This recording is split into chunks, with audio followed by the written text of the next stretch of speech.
the introduction to Irepic, because I think that's going to get covered in the presentation we have. So our collaboration team is the Arctic Observing Systems team, and so we're quite interested in your thoughts on how Arctic observing systems should fit into the next plan. And so we have Candice Johnson from NOAA, who is a member of the Plan Development Steering Group, and she's going to start by giving us an overview of how the plan is being developed, and then we'll go into some more specific discussion about the Arctic observing system elements and how they fit into the plan. And we have put together a few discussion questions to seed the discussion, but we're really just interested in hearing from you. So if these aren't the topics you want to discuss and you want to discuss other topics, you can feel free. So with that, I think we'll turn it over to Candice to give us the overview of the plan development. Thank you so much, Sally. As I said before, I'm Candice Johnson with NOAA Fisheries. I also failed to mention that I am a co-team lead with Molly McCammon and Roberto Delgado of the Environmental Intelligence Collaboration Team. And as Sally said, I am one of about 15 folks who are part of the IArctic Plan Development Steering Group. And I know we have at least 2 or 3 others on the call today. Roberto and John, I both heard. So I'm just really quickly going to go through a few slides to let you all know about IArctic, the research plan, how it's developed, and how each of you can contribute to the next 5-year plan. And these introductory slides I'll go through pretty quickly because I'm sure most of you already know this, but for those who are brand new to IArctic, the group consists of principals from 16 different agencies, departments, and offices across the U.S. federal government, and it's charged with enhancing both the scientific monitoring of and research on local, regional, and global environmental issues in the Arctic. Next slide, please. IArctic is a small organization located within the Executive Office of the President, and in, I believe it was 2011, we became a subcommittee of the National Science and Technology Council's Committee on Environment, Natural Resources, and Sustainability. And other subcommittees within this are also the Ocean Science and Technology, or SOST, the U.S. Group on Earth Observations, or USGEO, and USGCRP. Next slide, please. IArctic has both a federal-only and an open component. Parts of IArctic that are federal-only are responsive to the needs of federal agencies, and other parts, distinguished as IArctic collaborations, are open to anyone who is interested in participating. IArctic collaboration hosts a wide variety of members and encourages discussion across these boundaries in order to improve Arctic research. And so, as you can see from this slide here, there are a lot of different people who are involved, from federal program managers to Alaska Native organizations, Arctic residents, members of the academic institutions, and international and private sector folks as well. Next slide, please.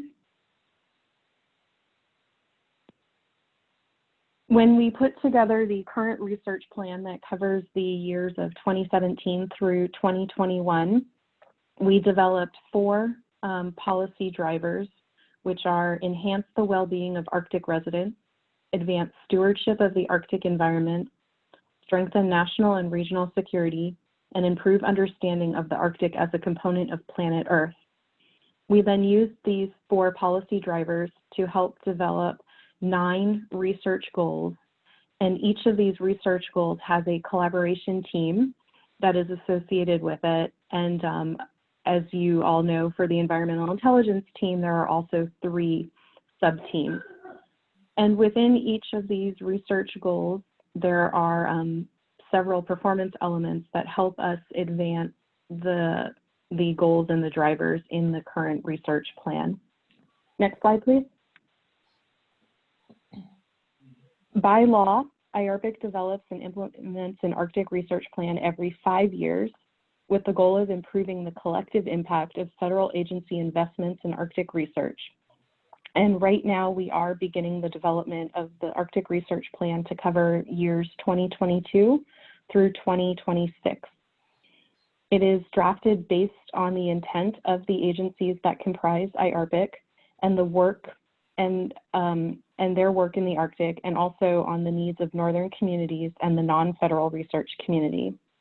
The plan provides goals for teams to address that will advance understanding, solutions, and policies in the Arctic. Next slide, please. Just a few items or basic facts for you all to keep in mind as you think about your input and the thoughts that you would like us to consider as we work to develop the next plan. As you can see here, as I've mentioned before, it aligns with the goals and missions of the agencies that support research in the Arctic. They are federal documents, and they focus on research which will be enhanced through cooperation between the federal agencies. And it's also really important to remember that these plans do not attempt to address every single aspect of Arctic research. And just as an example, in the current research plan, when we developed it, we did not put goals or performance elements originally into the plan specific to the impacts of anthropogenic sound in the Arctic. And one of the reasons was because that was something that was being addressed by other interagency bodies. And so when we put this plan together, we try to think of what can we do, one that's not necessarily being done by anyone else, and also that meet the goals and objectives of IARPIC as a whole. And as it says here, we have primarily focused on basic research, but we could include applied research as well. And we welcome ideas for research in any of the natural and social science fields. Next slide, please. This slide shows the process that we are using to develop the the next plan. And so we began in the fall of this past calendar year by gaining the approval of the principals to start developing a new plan. We have put together the plan development steering group, and we've been meeting monthly for the last several months. And we've also begun to develop an engagement strategy and determine the best ways to conduct outreach, including by these meetings at the different collaboration teams to gain your insights. We also, in April, published a Federal Register notice, which is the first Federal Register notice in this process that we are using as a scoping process to gain insights into how the next plan should be organized and what are the key issues that should be included in the next research plan. And we also hope to hold a workshop later this year to gain insights from a broad group of people. After we get all of the inputs and public comments, we plan to start drafting later this year. And we just want to be very clear that we have not started drafting anything. We are very much open to hearing all of the ideas throughout the scoping process to help guide us as we start the drafting process. And then we will hopefully release next spring a draft of the research plan for another round of public input and comment before hopefully finalizing it late in 2021 for release so that we can begin implementing it at the beginning of calendar 2022. Next slide, please. Well, as I mentioned in the last slide, we had this Federal Register notice go out. The public comment period is open through the 2nd of August. And as you can see here, these are the two overarching issues that we've noted in the plan for which we would like to hear feedback and input as we move forward with beginning to draft the plan later this year. So again, content of the plan and organization of the plan. Next slide, please. And just finally, this lists out the many ways in which each of you can contribute to the next plan. As I noted, you can submit comments directly through the Federal Register. You can also send an email to this iarpicplan@nsf.gov email address. There is an online form that is available on the IARPIC Collaborations webpage, as well as using the IARPIC Collaborations Facebook page to send messages. In addition to the meeting today, we are going to be hosting a series of public webinars. I believe there's going to be 5, and the first 2 have already been scheduled. And we really would like for anyone who has a strategic plan for their community, their organization, a state plan, international partners that are relevant to research in the Arctic to please send that to us so that we can build upon it as we work to develop this next plan. And you also see at the bottom of the slide here the link to the webpage that we have created specifically to provide information and updates on the process of developing the 2022 through 2026 plan.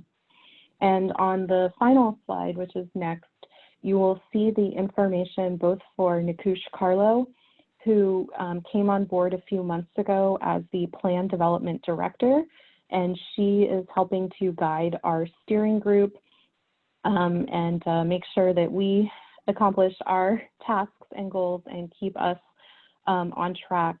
And also Meredith LaValle from the IArctic Secretariat is helping us a lot in this process as well. So if anyone has any questions, please feel free to reach out to either or both of them as you think of those questions. And at this point, Sally, I would like to turn it over to you to continue the meeting. Great, thank you so much, Candice. So before we get to the specific discussion about the observing sub-team, does anyone have any questions for Candice about the general process for development of the plan?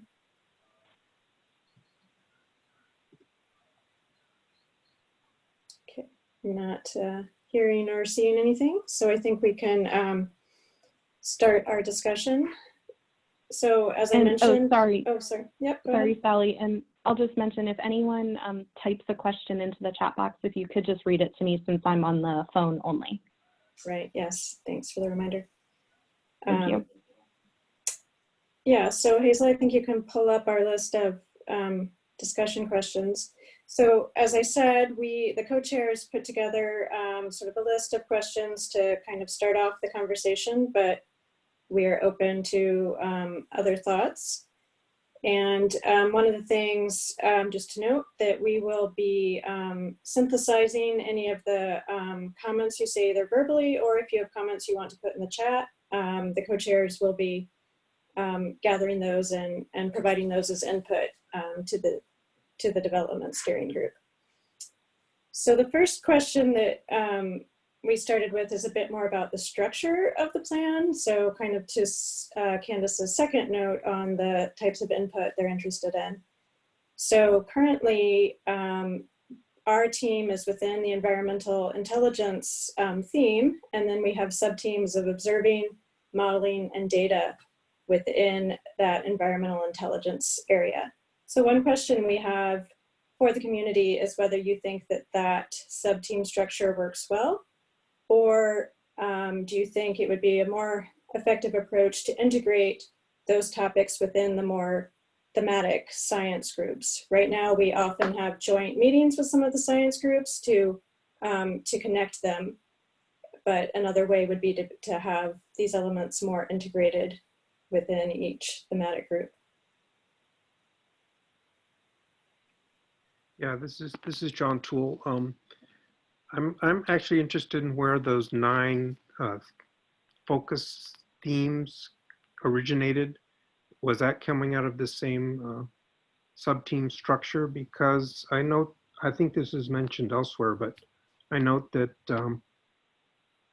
oceans are not explicitly listed in that group of 9. And I don't think you can do atmosphere without the ocean. I don't think you can do ice without the ocean. I don't think you can do marine ecosystem without the ocean. So that's a huge missing element in the document that appears on the Federal Register. Yeah, and I'll second John on that for sure. That's something I noticed as well. Okay. Right. So if I may chip on that, this is Robert. I'm a co-lead along with Juzing and Dimitri for the physical oceanography self-formed team, and it is our goal to try to give the physical oceanography a bigger place in the next research plan. So we just sent out or scheduled a meeting for June 18th, to discuss topics for inclusion in the research plan. So we hope to kind of get this snowball rolling, basically. Great, thank you, Wilbur. Yes. I knew it had been talked about before, but I just wanted to register my disappointment that it hadn't been up till now, specifically detailed. Yes, thank you, John. Don't lie, and hopefully we can, address more of this concern in our coming meeting on 18th. No, I think that's good input. Thank you. So Sally, can I chip in on the first bullet that we're discussing?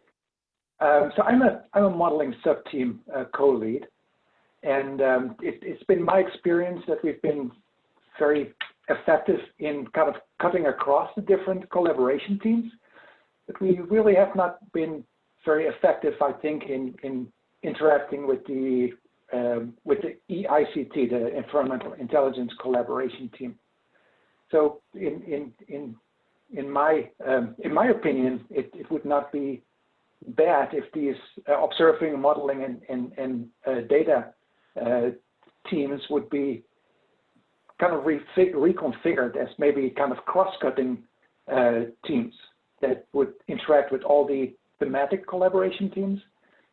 But I mean, to be in the structure or sub-teams of the environmental intelligence collaboration team just has not been very obvious to me how that why that was put in place. So that is kind of my thoughts about this first topic. Yes, thank you. I will note, and I forgot to kind of pull up our research objectives and performance elements, but within the environmental intelligence area, each of those teams has performance elements, but I would say they don't currently have any joint performance elements. So that I think might be something to consider if we do keep a similar structure. Thank you, Wilbur. So this is Renu. Can I go on about this? So I very much agree that as the environmental intelligence team, there hasn't been too much of collaboration across modeling data and observations. But I also think there is this unique aspect in being able to look at the questions regarding modeling. So it doesn't mean that modeling just gets absorbed into every other team. I think it's useful to have modeling as a team, as a collaboration team, as it was in the previous structure, and the same thing with observations too. I think it would be useful because you don't want to lose your identity, but you also want to be able to connect to different aspects, and this might, having it at the level of a collaboration team would give these activities an ability to develop their own structure a little bit more. No, I think that's a good point, that having separate teams on these areas does give them higher visibility and a place for people working in these areas to come together. Great, thank you. Any more thoughts on that first question? I just have a question, maybe that's not, maybe a little bit tangential. That's fine. In terms of the involvement of the Arctic native communities, is there like a community team at some place that's part of all this, or I'm relatively new to this, so I may be missing the mark here. There's not a separate communities team, but I do believe all of the teams try and bring in the native communities. Perhaps Sandy or Candice could talk a little more to that. Yeah, I'd be happy to speak to that. There's been certainly an effort across all teams to increase engagement and inclusion. The team that has probably from the onset done the most work in this is the Coastal Resilience Collaboration Team, and their ongoing work reflects a lot of that effort. Other teams, it's been more ad hoc, and actually you'll see our next question relates a bit to that. For our own team, one of the things, and I'm happy to see that there are some Indigenous people and representatives of Indigenous organizations on the call today, because one of the things we'd like to better understand for our team is how we can increase its relevance for communities and increase engagement as well. There is also a diversity and inclusion self-forming team that works broadly on diversity and inclusion issues within IARPIC, and maybe someone, Meredith or Sarah, might also have some of a more global view across the teams about who's been emphasizing engagement and succeeding in that. As part of that, there's also Indigenous knowledge, right? And that may not fall clearly under observations or data. I mean, so I wonder if that deserves its own theme as well.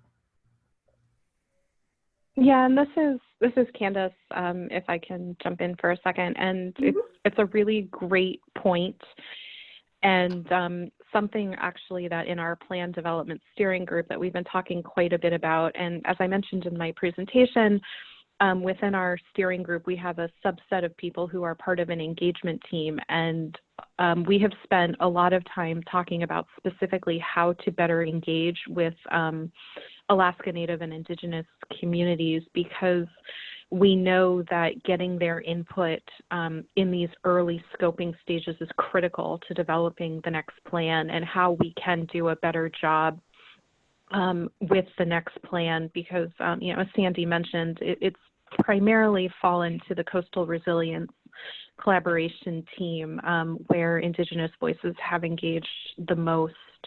And we are very cognizant of the fact that we want to increase that as we move forward.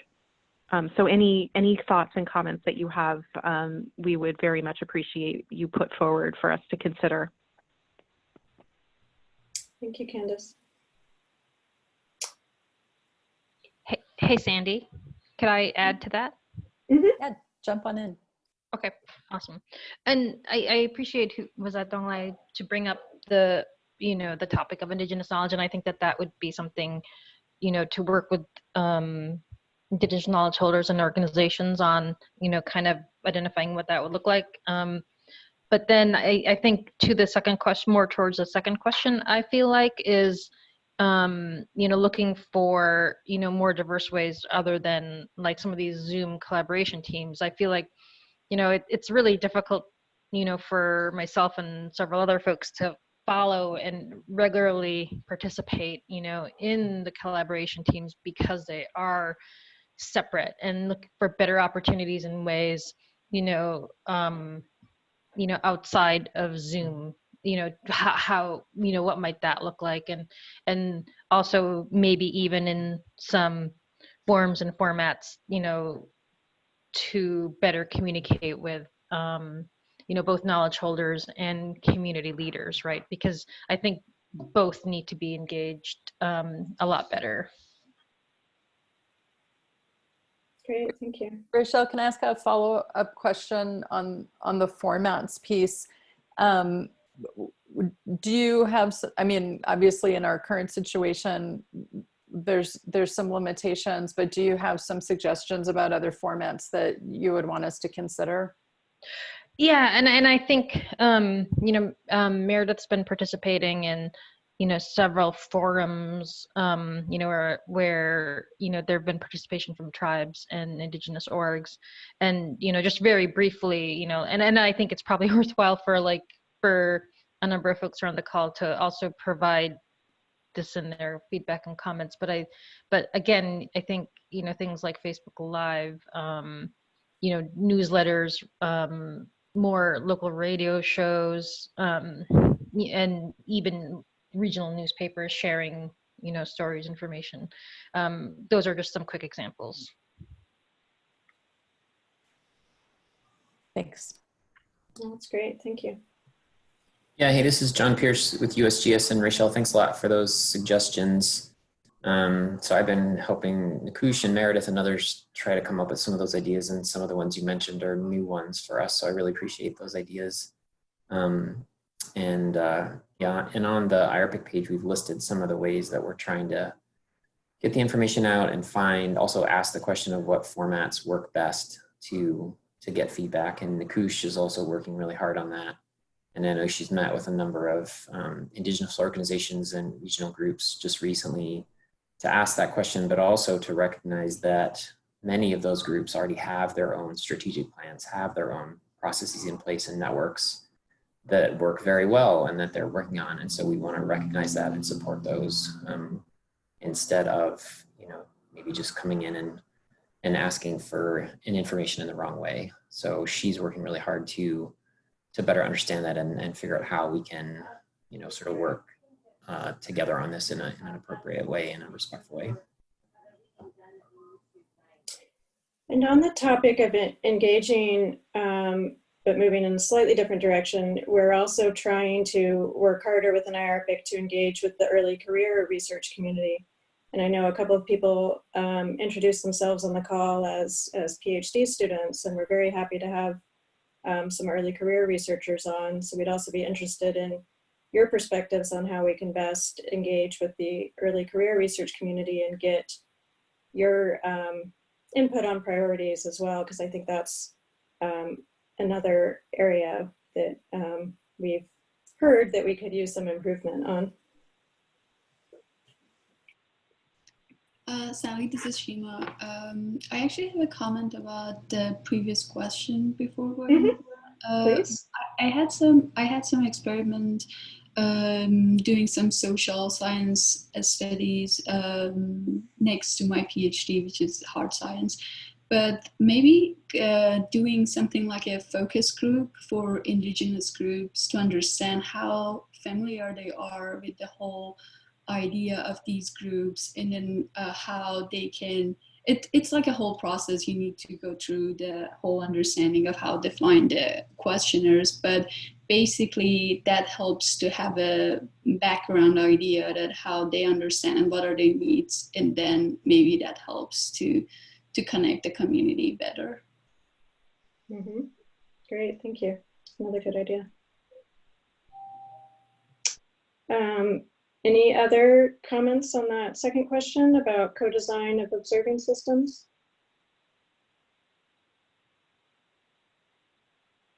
Okay, we'll move on to our third question. As I mentioned, I forgot to put up the research objective and performance elements. They are in our agenda for the meeting.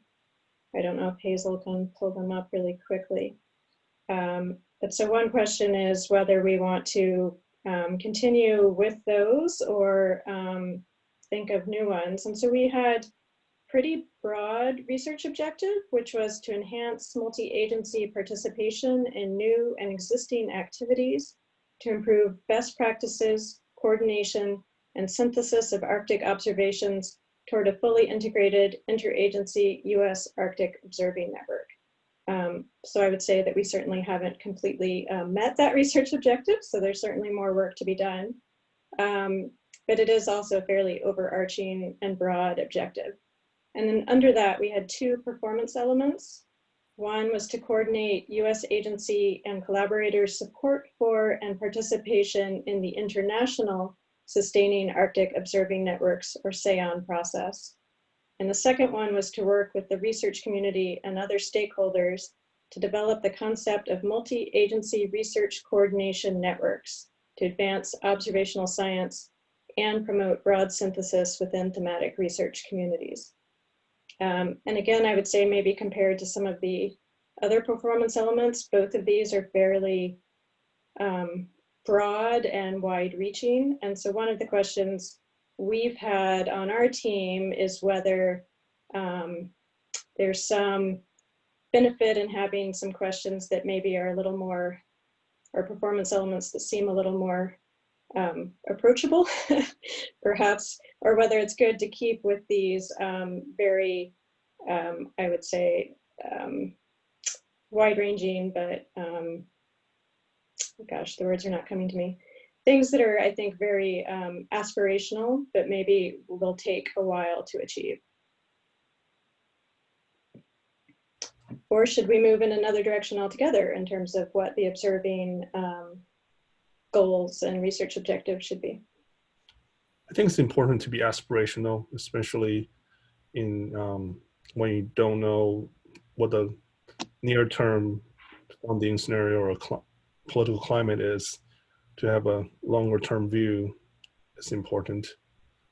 And one question I have is, when you say multi-agency, does that also include non-federal or agencies, or like, you know, there could be observational efforts founded by, let's say, private foundations, et cetera.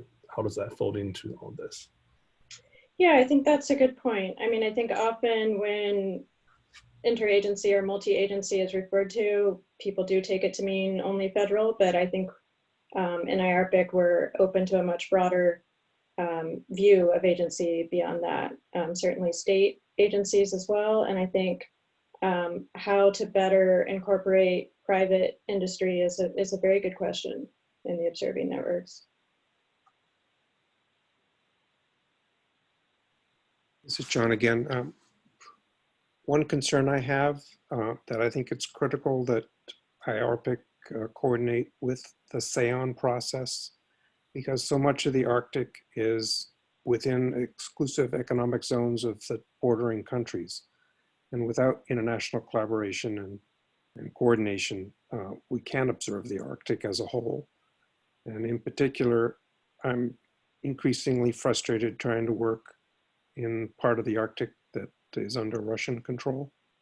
And I think it's just broken down in recent years. And you know, if that continues, then we can't observe the entire Arctic. Yeah, I think that's a good point. And I think bringing those communities together through a research lens rather than through a policy government lens can be a very useful way of getting those collaborations to work. Yeah, but if you don't have the international coordination and collaboration, yeah, you need both to those regions. Well, relating to international collaboration and the 5-year time horizon of this next cycle, it overlaps with the UN Decade of the Ocean Science. So I don't know if for sustainable development. So that may be a way to tie into a broader international effort toward the Arctic observing.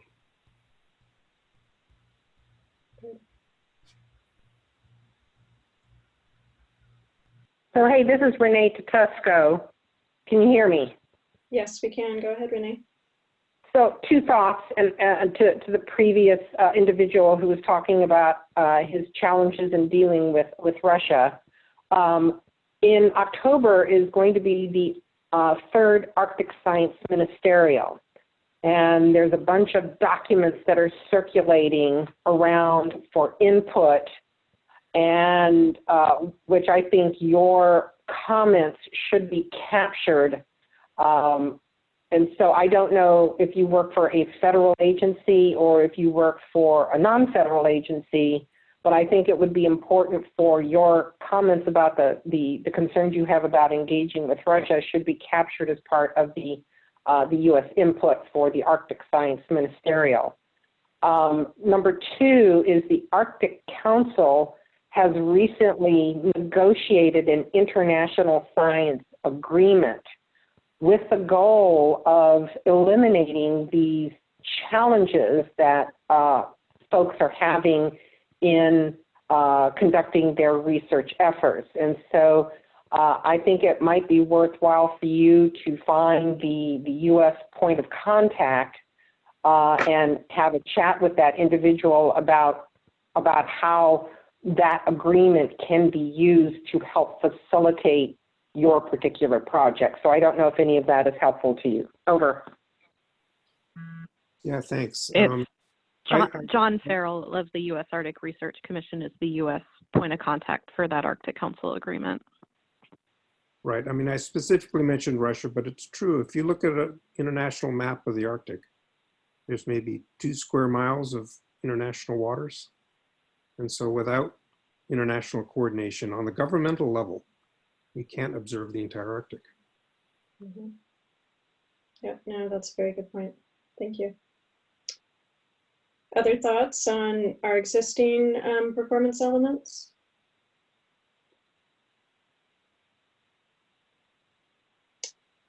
Okay, our next question, I think, is basically what new things should we be considering? What should we bring in? What are the advances, exciting things in observational science in the Arctic that we should be taking advantage of or pushing towards in the next 5 years?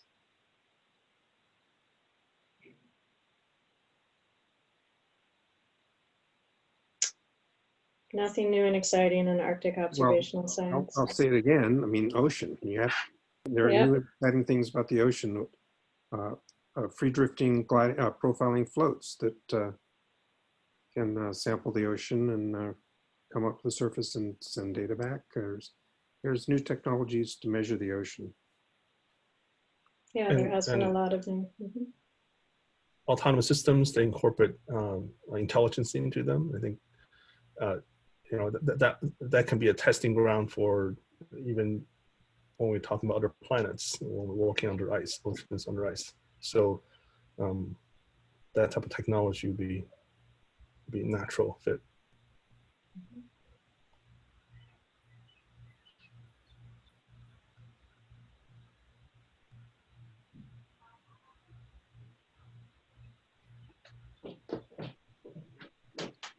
Okay. I'm a little surprised not to hear more people, talking about new things that they think we left out of the last plan that we need to have in this one, but maybe you need more time to think about it. And of course, as we said, there's multiple avenues to get that input in. So our last question that we had was, how can the next plan better reflect diverse perspectives about important science initiatives? And I think we've touched on this a little bit about trying to better, connect with Native and Indigenous communities and understanding what's important to them, what's important to, just basically the entire community, making sure that we're not being too narrowly focused in what we think is important science.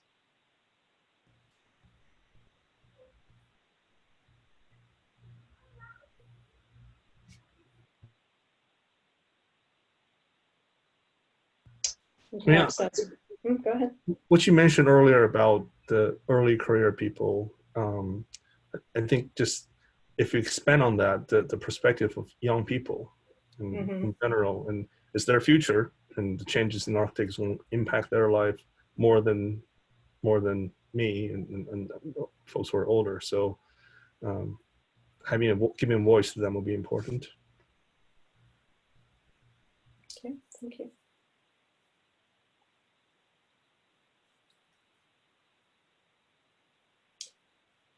Okay, any other sort of general thoughts or input to the plan that go, beyond these questions that were something we didn't mention? Oh, this is Chima again. So you mentioned the fact that you're looking for PhD students to collaborate, and I'm interested to work, but it still is like very ambiguous to me what I can do and how I can collaborate and help you guys. Mm-hmm. And so maybe Meredith or Sarah could talk about the early career group that's forming. Sure. Shima, were you on the early career call? I think I remember seeing your name there. Yes, I am. Okay. Yeah. I agree that things are still ambiguous, and that might be because different teams are kind of approaching this process in slightly different ways. So I think the advice of like figuring out what team would make most sense to contribute your thoughts to, and then maybe connecting directly with the team leads there or with the early career forum leaders to kind of discuss. I think that they were really open to helping early career researchers formulate their input and thoughts on that. And I think that team is also considering, or I know they're also considering next steps forward, and how to maybe organize the early career researchers' response a little bit more. So I think there should be more clarity coming there. Yeah, thank you, Meredith. And I think from, I'll speak for my co-chairs here for the observing sub-team. I think we'd be, really interested to hear from early career scientists if there's topics they, would like to hear more about in our collaboration team meetings, or if they have, topics they'd like to discuss or present. So we'd be open to hearing more about what your interests are and where you see observing going in the future. I'd like to jump in here too. This is Sarah. And Shima, thank you for that comment. And we hear quite frequently that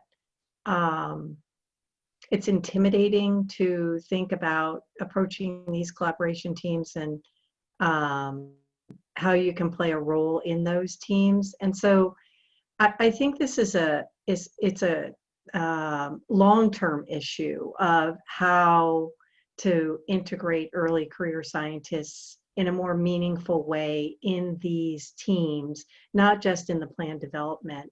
And so I think it's something that as we write the plan, we should give some thought to. So thank you for bringing up that comment. Hey, if I could, yes, can I please follow up? I think that maybe there seem to be a couple of cross-cutting themes that all working groups and maybe the whole plan in general should be, more thoughtfully addressing, like early career, and then also like engagement of Indigenous peoples, and then separately engagement of Indigenous knowledge. And so maybe it's a good idea to think about, how how that might look, because I know there's some folks that don't engage in any teams, right, that are from the Indigenous community. And so it would be great to have some more thought placed into just those important overarching themes. Yes, thank you. Yeah, thinking about how to integrate them from the beginning, not as an afterthought, I think is a very good point. So Sally, I do have a little bit of a tangential question, but I hope I'm not totally going off the reservation in that sense. In this particular time frame of this plan, for instance, Mosaic happened, and Mosaic is a great observational capability that's useful for multiple teams, right? I mean, it's not just for observations, but for many things. Is there a way that we can facilitate something like that happening under IArctic, or with IArctic's ability, or IArctic support, in the sense that it'll be the agencies leading it, but if IArctic can facilitate coordination a little bit into those kind of activities, that might be good.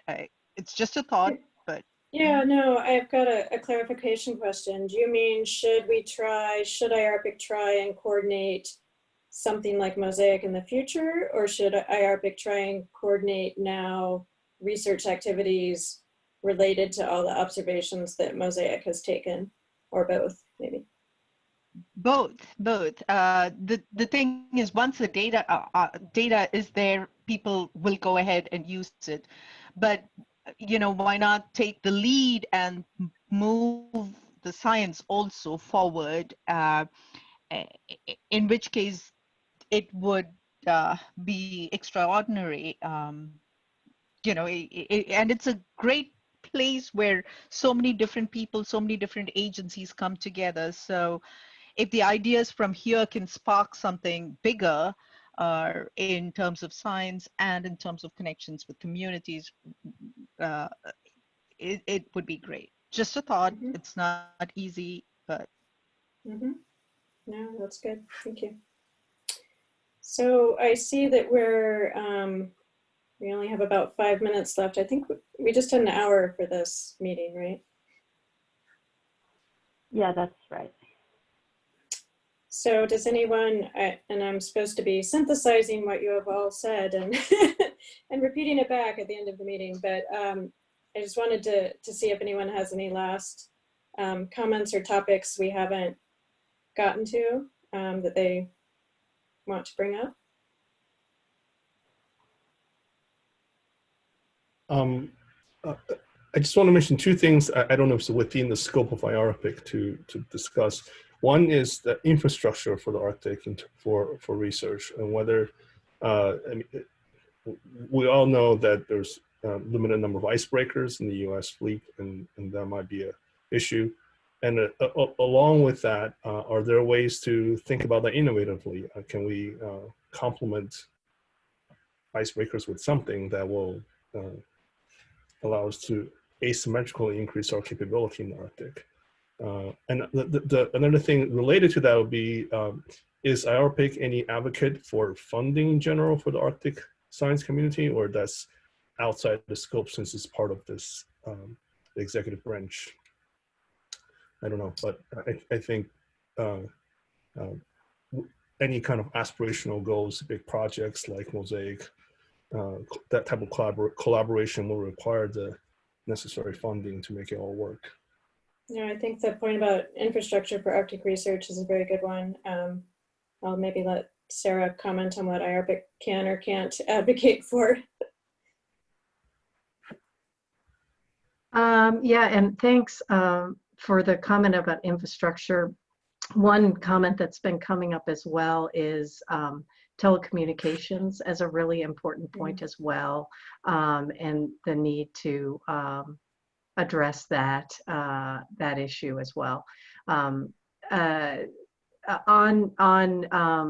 advocating for funding, so this plan is a federal plan, and it reflects what are the important priorities and missions of the individual agencies. It is, we're required by law to receive input from a lot of different stakeholders. If you look at our enabling legislation, it requires that. And so this engagement process is part of that. But it is important to remember that in the end, this is a federal plan that will reflect the missions and goals of those agencies.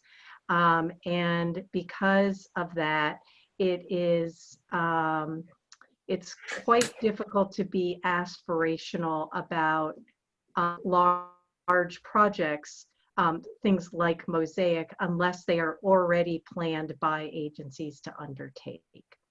I think that may be the most comprehensive answer I can give you. I'd ask any of the other steering group members if they want to chime in on that.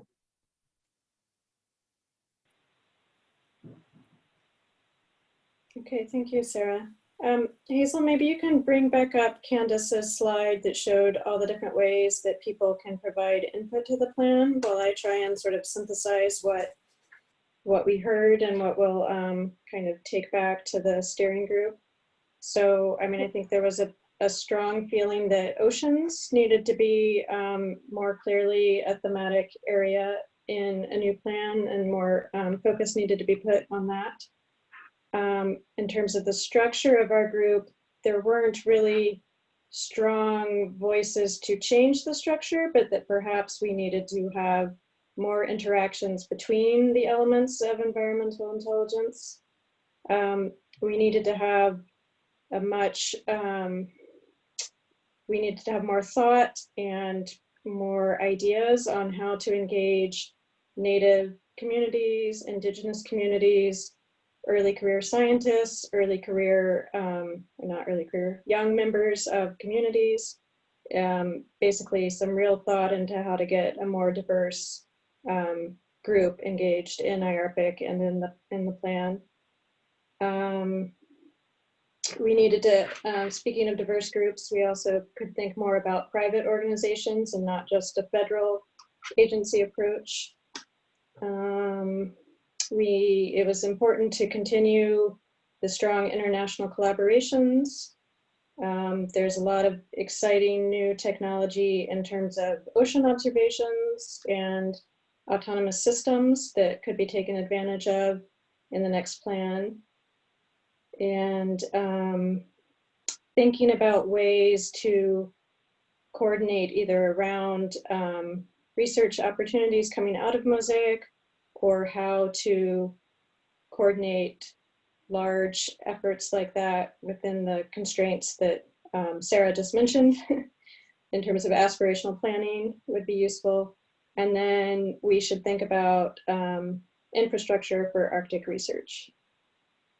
So that's kind of my synthesis of what we all talked about. If there's any, you know, elements of what you said that I missed, then please, you know, either submit them to us through one of these formats here, or, you know, you can email the co-chairs directly to let us know your thoughts, and we will convey those as well.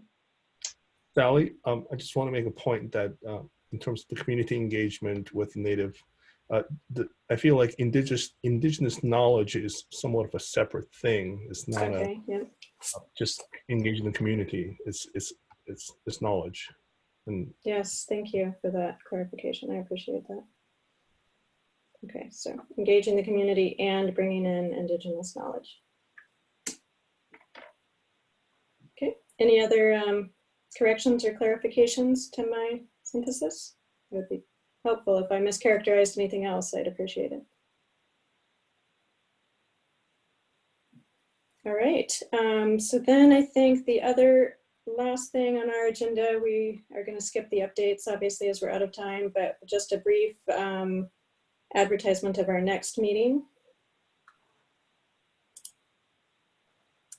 Let's see. So our next meeting actually is, to go back to sort of our first point of trying to better integrate with our environmental intelligence colleagues. Our next meeting is a joint meeting with the modeling sub-team, and it's on, I won't get it right. It's not exactly about observing system simulation experiments, but it's along that general thematic area. And it will be on June 17th. And with that, unless there's any, Hazel, do you have anything else to add? No, thank you everyone very much. We will have the notes and the recording from this video or from this call posted within a few days. So this was really interesting. Thank you everyone for participating. Yes, thank you so much for your input. We appreciate it. Will, any last words? No, I was just listening. I'll have a chance to do my input when we put this all together, but I thank everybody for their time, and there were some new faces on here, which was very encouraging. And so I would continue to encourage those new people to show up and voice their opinion. This only works when there's a lot of input. If it's just the four of us sitting around talking, it gets pretty old pretty fast. Yeah, we get tired of hearing ourselves talk. Although we always like Will's dog.